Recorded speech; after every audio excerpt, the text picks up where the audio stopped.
Aline Santana tinha 31 anos e vivia em Goiânia, no bairro do Setor Bueno, num apartamento de 2 quartos que ela havia ajudado a mobiliar peça por peça ao longo de 3 anos de casamento, começando pela mesa de jantar de madeira maciça que ela e o marido haviam encontrado numa loja de usados na Avenida T63 e carregado juntos escada acima porque o elevador estava em manutenção.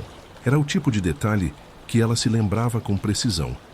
O peso da mesa, a madeira áspera nas mãos, a risada dos dois no corredor do 3º andar, quando a perna do móvel arranhou a parede. Ela se lembrava porque havia aprendido ao longo da vida a guardar os momentos em que pertencia sem ter que provar que pertencia. Ela era pedagoga, formada pela PUC Goiás, e trabalhava havia 5 anos como coordenadora pedagógica numa escola de educação infantil da rede particular no bairro do Jardim América, a Escola Sementes. Era boa no que fazia com aquela competência que não precisa se anunciar.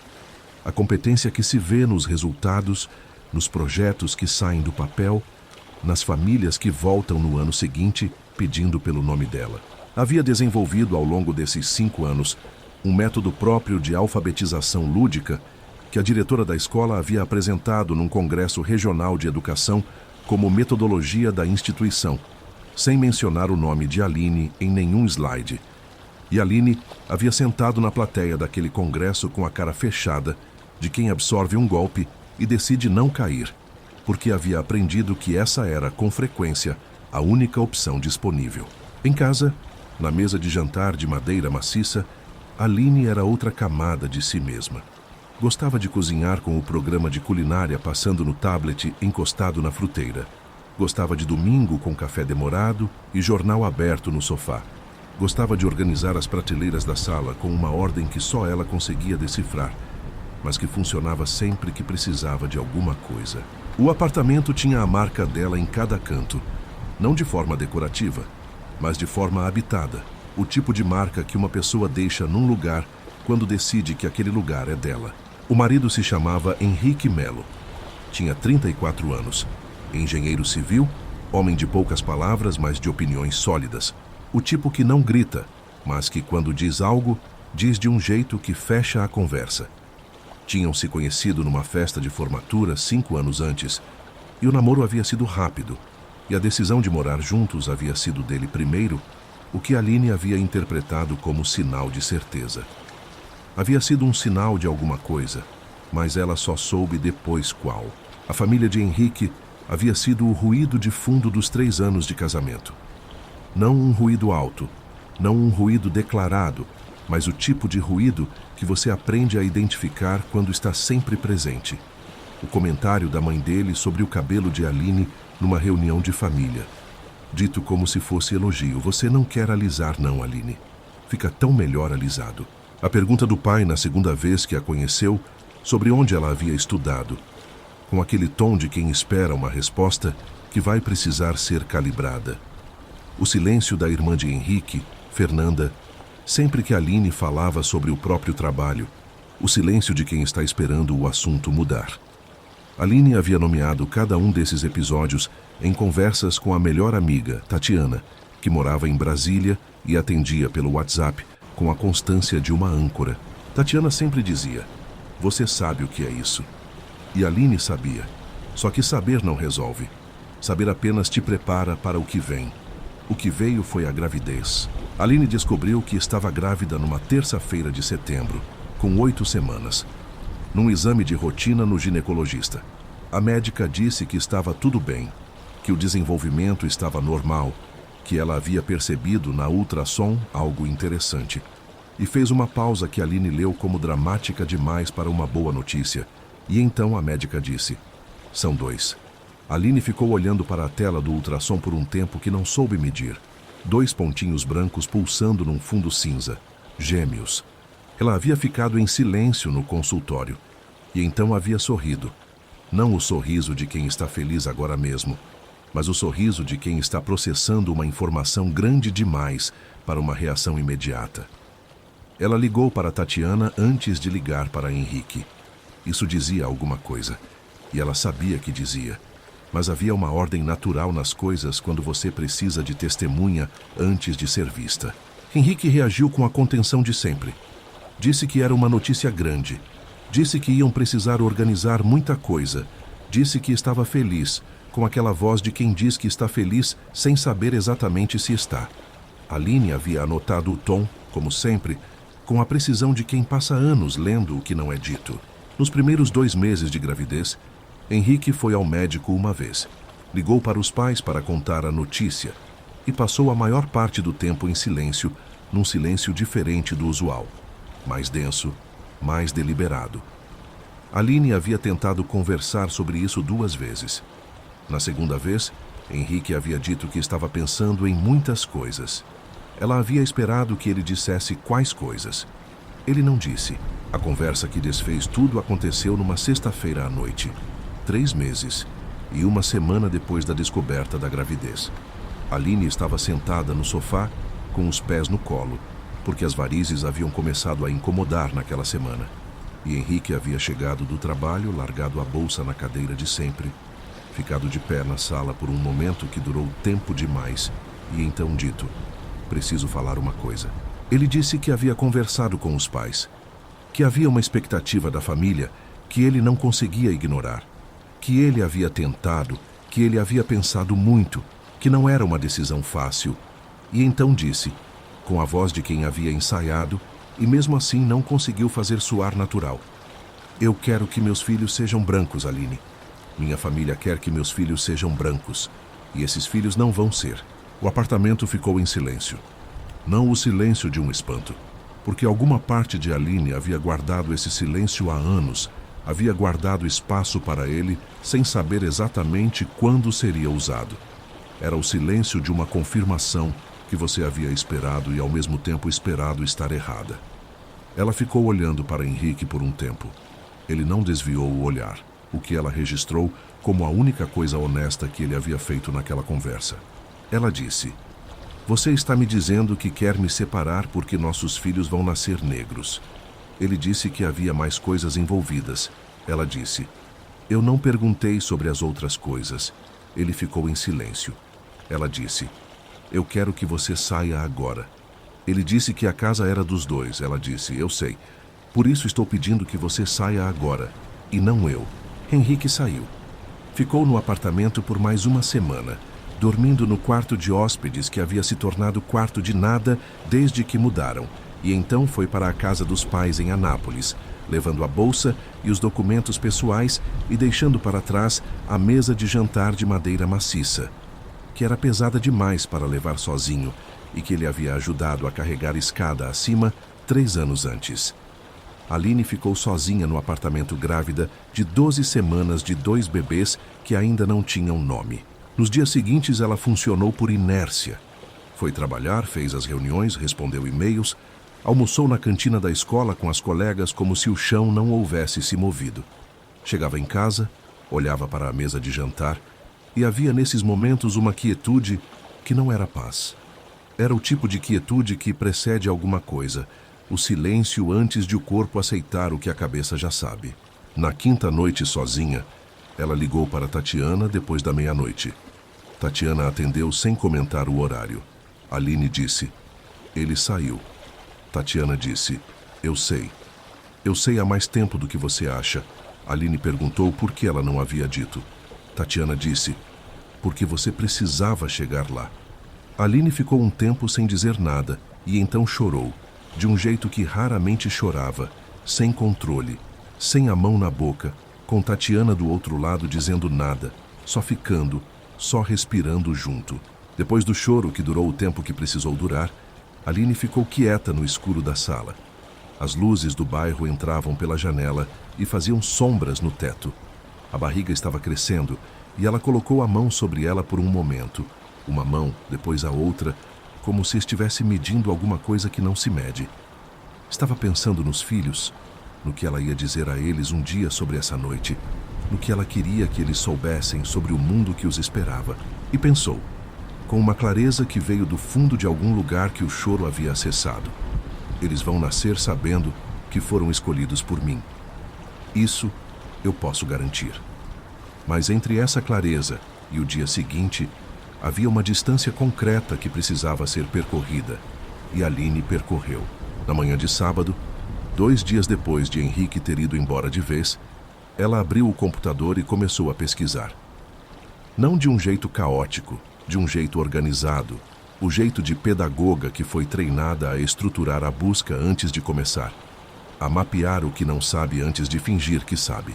Pesquisou sobre divórcio com gestação em curso, sobre guarda de gêmeos, sobre alimentos gravídicos, que eram os alimentos devidos à mãe durante a gravidez, além da pensão futura para os filhos, e que ela não sabia que existiam. A expressão alimentos gravídicos ficou na tela por um tempo, enquanto ela releu a definição 2 vezes. Era um direito que ela tinha agora, garantido por lei, que nunca havia ouvido falar. Ela anotou tudo num caderno de capa alaranjada que usava para planejamento pedagógico e que havia ficado na mesa do apartamento porque estava no meio de um plano de aula, interrompido pela notícia da gravidez. No caderno havia atividades para crianças de 4 anos de um lado, e agora havia artigos de lei e nomes de direitos do outro. E Aline olhou para essa mistura por um segundo e pensou que havia algo certo nessa convivência. O trabalho com crianças ao lado dos direitos de uma mãe, que não eram coisas separadas. Ela ligou na segunda-feira para a Defensoria Pública do Estado de Goiás, cujo número havia encontrado na pesquisa. A atendente explicou que havia um setor específico para questões de família e que ela precisaria de uma triagem presencial. Aline marcou para a quarta-feira. Na quarta-feira foi, com o caderno alaranjado, com os exames da gestação, com a certidão de casamento, com a mente organizada como sempre na hora de entrar num lugar onde ia precisar ser levada a sério. A defensora que a atendeu se chamava Doutora Conceição Borges. Tinha uns 45 anos, cabelos naturais presos num coque baixo, voz direta e sem ornamento. Ouviu Aline por 20 minutos sem interromper. Leu os documentos que ela havia trazido e então disse: "Você está no prazo correto para os alimentos gravídicos. Vamos pedir também a antecipação de tutela, para garantir que o valor seja estabelecido antes do nascimento. O apartamento está em nome dos dois?" Aline disse que estava. Doutora Conceição disse: "Então você tem direito de permanecer no imóvel durante a gestação e enquanto os filhos forem menores, salvo acordo diferente. Ele não pode te expulsar." Aline disse: "Ele não me expulsou. Ele saiu." Doutora Conceição fez uma pausa e disse: "Ainda bem. Isso simplifica." Elas montaram a estratégia naquela reunião. Doutora Conceição explicou cada passo com a precisão de quem sabe que a informação é uma ferramenta e que dar a ferramenta errada ou incompleta é tão danoso quanto não dar. Explicou o que era exigível imediatamente e o que levaria tempo. Explicou o que dependia de Henrique assinar e o que independia. E ao final disse: "Você vai precisar de paciência e de documentação. Você parece ter os dois." Aline disse que tinha o caderno. Doutora Conceição olhou para o caderno alaranjado e disse: "Serve. O processo de alimentos gravídicos foi deferido em 10 dias. O juiz estabeleceu um valor mensal a ser pago por Henrique durante o restante da gestação, valor que Aline recebeu na conta no dia 22 do mês seguinte, e que era modesto, mas era real e era garantido por força judicial." Ela olhou para o extrato naquele dia com a mesma atenção com que olhava para os resultados de aprendizado das crianças na escola. Não com euforia, mas com o reconhecimento de quem viu um processo funcionar como deveria funcionar. No trabalho, Aline havia contado para a diretora Silvia Ramos sobre a separação e a gravidez de gêmeos. Silvia havia dito que a escola ia se adaptar, que iam pensar juntas no plano para a licença maternidade, que Aline era parte importante da equipe. Era o tipo de frase que pode ser protocolo ou pode ser verdade. E Aline havia decidido acreditar que era verdade porque havia 5 anos de evidências e porque precisava de uma base sólida para pisar enquanto o resto do chão estava se reorganizando. O que ela não havia contado para Silvia era o motivo da separação. Não por vergonha, mas porque havia percebido que o motivo era uma informação que, quando dita em voz alta em ambientes profissionais, às vezes redireciona a atenção do fato para o sentimento, e ela não queria ser o sentimento. Queria ser a pedagoga grávida de gêmeos, que estava em processo de reorganização da vida, e que precisava de apoio prático, não de olhares de pena, ou de perguntas sobre o marido que havia deixado, porque os filhos iam nascer negros. Havia uma colega na escola, Roberta, professora de artes, que sabia. Aline havia contado a ela numa tarde depois do expediente, e Roberta havia ficado em silêncio por um bom tempo e então dito: "Isso tem nome, Aline. Isso que ele fez tem nome." Aline disse: "Eu sei." Roberta disse: "E você vai ficar bem." Aline disse: "Eu sei isso também." Os gêmeos nasceram numa terça-feira de fevereiro, na 38ª semana de gestação, na maternidade do Hospital Evangélico de Goiânia. O parto foi cesárea, programada, com Tatiana do lado, porque Tatiana havia viajado de Brasília na semana anterior e havia dito que ia ficar até o parto e ficou. O primeiro a nascer se chamou Miguel, 2,9 kg, cabelo escuro e enrolado, que a enfermeira comentou que era lindo. O segundo se chamou Rafael, 2,7 kg, que saiu chorando com uma determinação que o pediatra disse que era bom sinal. Os dois eram saudáveis. Os dois eram escuros como a mãe, escuros como a avó materna, escuros como uma herança que não pede licença para existir. Aline ficou olhando para os dois no berço duplo ao lado da cama por um tempo que não conseguiu medir. Tatiana estava sentada na cadeira do canto com os olhos vermelhos de choro e o celular na mão para fotografar. E Aline disse em voz baixa, não para Tatiana, mas para o quarto, para o ar: "Sejam bem-vindos. Eu estava esperando vocês." Henrique apareceu no dia seguinte. Estava com a mãe, Dona Irene, que havia ficado do lado de fora do quarto enquanto Henrique entrava. Ele havia ficado parado perto da porta por um momento, olhado para os gêmeos no berço. E Aline havia observado o rosto dele com atenção nesse momento, procurando algo que ela não conseguia nomear. Talvez arrependimento, talvez reconhecimento, talvez apenas o rosto de um homem que fez uma escolha que não sabia o que escolhia até o momento em que precisou escolher de verdade. Ele havia dito que os meninos eram lindos. Aline havia dito obrigada. Não havia mais nada a dizer naquele momento e os dois sabiam disso. Dona Irene havia entrado depois, ficado perto do berço por um segundo, olhado para Miguel e Rafael com um olhar que Aline havia lido com todo o treino de anos, e disse: "São seus filhos, Henrique." Essa frase havia ficado no ar do quarto como uma frase que queria ser mais do que era. Aline havia olhado para a sogra e dito com a voz tranquila de quem não está mais num lugar onde precisa ser gentil além do necessário: "Eles são meus filhos também, Dona Irene. Essa parte é certa." Dona Irene havia ficado em silêncio e havia ido embora logo depois, com Henrique, que havia apertado a mão de Aline na saída, num gesto que ela registrou como a tentativa de comunicar algo que ele não conseguia colocar em palavras, e que ela havia aceitado como o que era, uma tentativa sem mais do que isso. De volta ao apartamento com Miguel e Rafael, Aline reorganizou o espaço com a metodologia de quem já reorganizou muitas coisas e sabe que o espaço físico afeta o estado interno. O quarto de hóspedes virou o quarto dos gêmeos.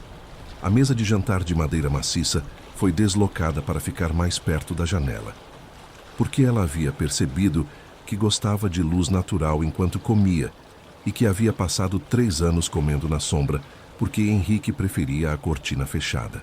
Essas eram mudanças pequenas, mas eram dela, e havia algo importante nisso. Tatiana ficou por 15 dias.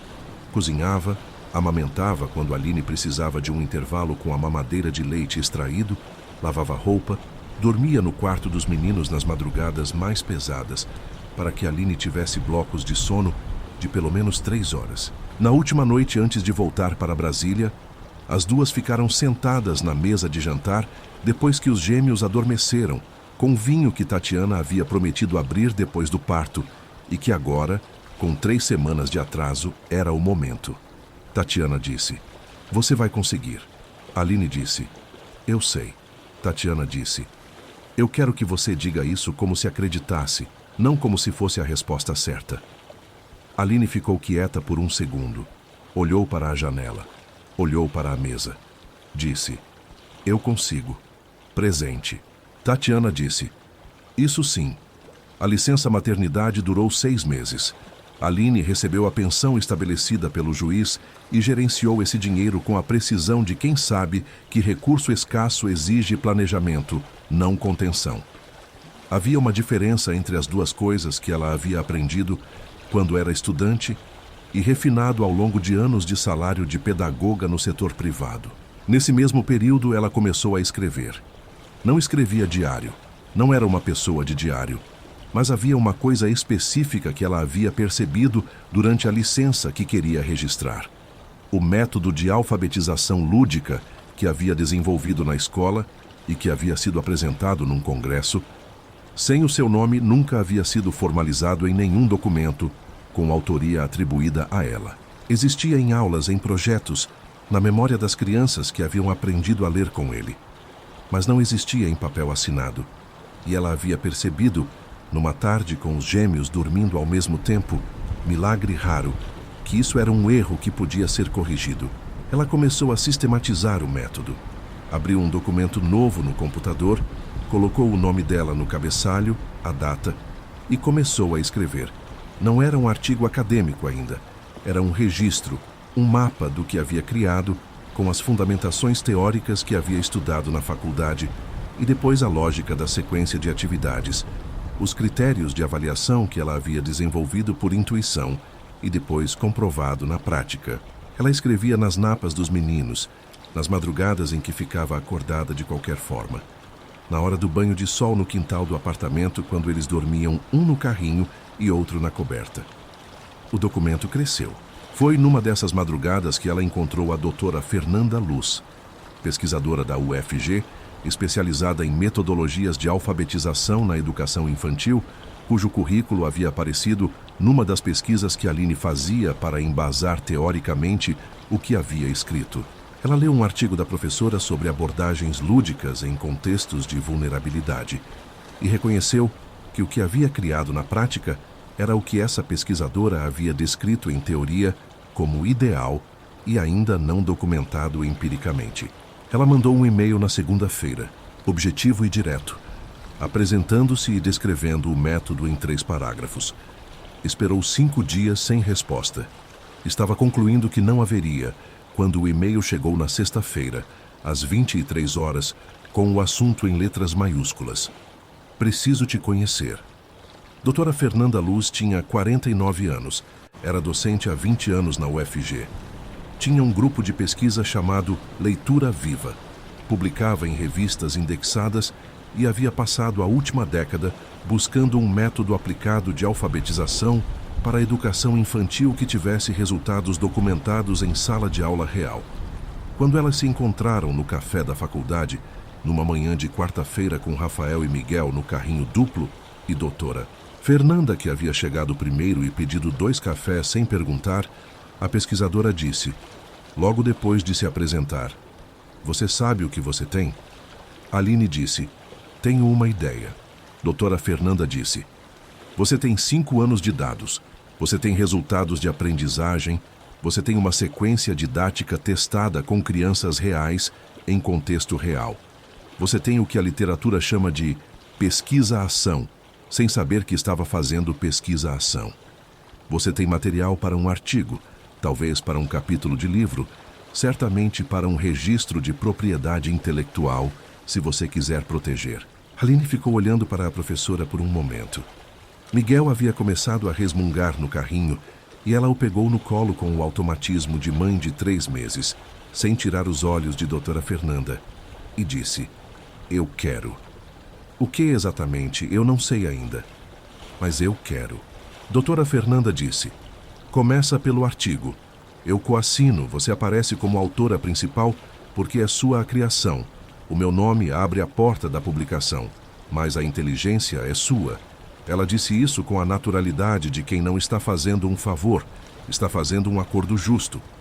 E Aline reconheceu a diferença, porque havia passado anos sendo alvo da versão oposta desse acordo. Elas começaram a trabalhar naquele mês. Aline enviava rascunhos nos horários que conseguia, madrugadas, napas, o domingo, quando Henrique buscava os meninos para a visita semanal que havia sido estabelecida no acordo de guarda. Doutora Fernanda respondia com comentários técnicos precisos, sem paternalismo, do tipo que melhora o texto sem reescrever a voz de quem escreveu. Era uma colaboração de igual para igual, com a diferença de que uma tinha o acesso acadêmico e a outra tinha o conhecimento, e as duas sabiam disso e trabalhavam com isso explicitado. O artigo foi submetido a uma revista de educação Qualis B1 4 meses depois. A revisão levou 2 meses, voltou com 3 ajustes técnicos. Aline os fez numa semana nas madrugadas de sempre. O artigo foi aceito. O título era Alfabetização Lúdica em Educação Infantil. Resultados de uma metodologia aplicada em contexto de escola privada de Goiânia. A autora principal era Aline Santana. A coautora era a doutora Fernanda Luz, da UFG. Quando o link da publicação chegou por e-mail, Aline estava dando banho nos gêmeos, que tinham 6 meses e que eram os seres mais barulhentos que ela havia encontrado na vida, cada banho uma negociação. Ela leu o e-mail com Rafael molhado no colo, releu o título, o nome dela em negrito na autoria principal, e ficou por um segundo parada com o telefone na mão, enquanto Rafael esperava sem entender por que a mãe havia parado. Ela disse: "Eu vou te contar quando você crescer." Ele fez um barulho que ela interpretou como razoável. Silvia, a diretora da escola, recebeu um artigo com o método de Aline publicado em revista indexada, com uma reação que foi, inicialmente, surpresa. A surpresa tinha uma qualidade específica que Aline reconheceu. Era a surpresa de quem não havia imaginado que aquilo existia, enquanto deveria ter imaginado.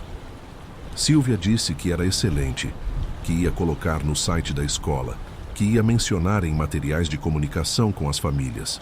Aline disse que sim, que ficava à vontade, mas que gostaria que ficasse registrado em contrato que a metodologia era de sua autoria, com o que a escola tinha direito de uso mediante acordo de parceria, não de propriedade. Silvia ficou por um segundo sem responder. Depois disse: "Claro, vamos formalizar." O tom havia mudado, não de forma hostil, mas de forma ajustada, o tom de quem acaba de ver uma fronteira que não havia visto antes e decide respeitá-la.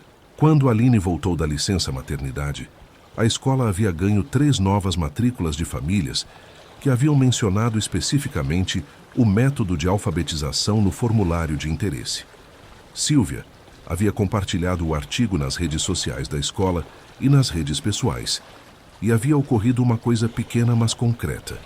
O nome de Aline aparecia agora quando as famílias buscavam informações sobre a escola. Não o nome da escola primeiro, e o método como propriedade dela, mas a pedagoga Aline Santana, autora da metodologia, coordenadora da escola Sementes. Isso não resolvia tudo. Não resolvia a diretora que havia apresentado o método num congresso sem citar o nome dela 2 anos antes. Não resolvia os anos de trabalho invisível, mas mudava o ponto de partida de qualquer conversa futura sobre o tema. E esse era o tipo de mudança que Aline sabia valorizar, porque havia aprendido que as grandes transformações são feitas de pontos de partida deslocados milímetro a milímetro até que a paisagem seja outra. Henrique cumpria a visita semanal com a regularidade que Aline registrava no caderno. Havia se mostrado mais presente do que ela esperava, o que ela observava sem interpretar, porque havia aprendido a não interpretar gestos isolados de pessoas que ainda estavam descobrindo quem eram. A família Melo havia enviado um presente de aniversário de 6 meses para os gêmeos, uma cesta com roupas que chegou pelos correios sem cartão. Aline colocou as roupas na gaveta dos meninos porque eram bonitas e eles não tinham culpa da ausência do cartão. 1 ano e 3 meses após a separação, Aline recebeu um convite da doutora Fernanda Luz para participar como palestrante num simpósio de educação infantil promovido pela UFG, com apresentação de 20 minutos sobre o método aplicado. Era a primeira vez que ela seria chamada para falar sobre o próprio trabalho num ambiente acadêmico, com nome no crachá, com slides preparados por ela, na frente de pesquisadores e professores que haviam lido o artigo antes de chegar. Ela preparou a apresentação nas madrugadas da semana anterior, com o caderno alaranjado aberto ao lado do computador. No dia do simpósio, deixou os meninos com Dona Lourdes, a aposentada do andar de cima, que havia se encantado pelos gêmeos na primeira semana e aparecia com oferta de colo, com uma constância que Aline havia aprendido a receber sem cerimônia. Ela chegou ao auditório da UFG 40 minutos antes, o que era o seu jeito de chegar, e ficou sozinha no corredor por um tempo, olhando para o cartaz do simpósio onde o nome dela estava: Aline Santana, pedagoga, autora da metodologia de alfabetização lúdica. Ficou parada na frente desse cartaz por um tempo que não mediu, com o crachá pendurado no pescoço, com o caderno alaranjado embaixo do braço, porque era o objeto que ela levava para os lugares que importavam.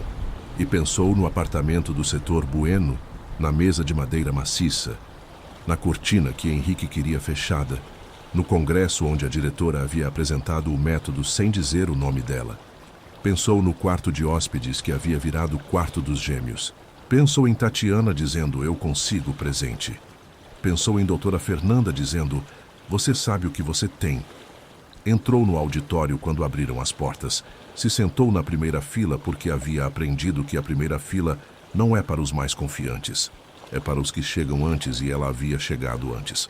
Quando foi chamada para falar, 23 minutos depois da abertura do evento, ela subiu ao palco com o caderno embaixo do braço e o primeiro slide já aberto na tela. O auditório tinha 86 pessoas. Ela havia contado enquanto esperava. 86 pessoas que haviam vindo ouvir sobre o que ela havia criado. Olhou para a plateia por um segundo antes de começar. Respirou e disse: meu nome é Aline Santana, sou pedagoga. Trabalho com educação infantil em Goiânia há 6 anos. E vou falar sobre o que aprendi quando parei de esperar que alguém percebesse o que eu sabia e comecei a colocar no papel. A plateia ficou em silêncio.